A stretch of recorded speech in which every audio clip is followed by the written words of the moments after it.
Steve here, Galatians 3:4. Have you suffered so many things in vain, if it yet be in vain? Apparently the Galatians suffered to actually accept this message by faith without works of the law.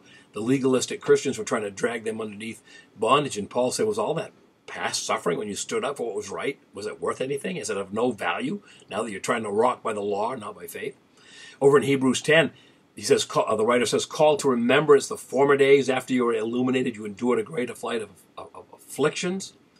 And then he says in verse 35, don't cast away your confidence, which has great recompense of reward.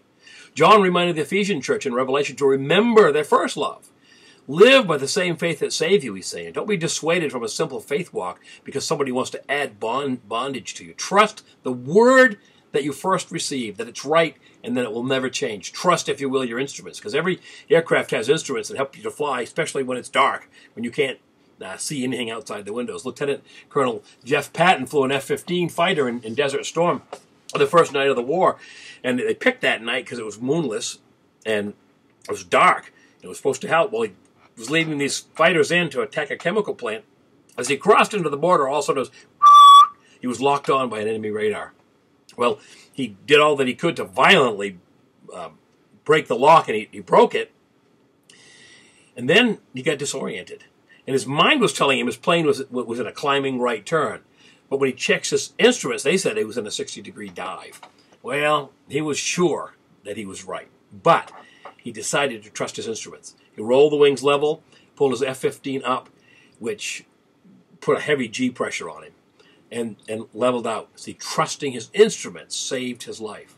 He had narrowly escaped colliding into the mountains of Iraq by just a couple thousand feet.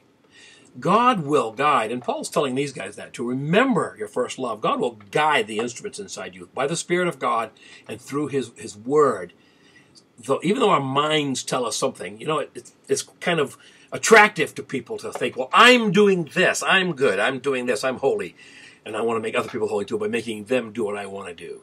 But the Bible says, trust in the Lord with all your heart. Lean not on your own understanding. In all your ways acknowledge Him, and He will direct your path. Do not be brought under the bondage of legalism. Our salvation is by grace alone, through faith alone, to God alone be the glory. You ponder that, Pastor Steve.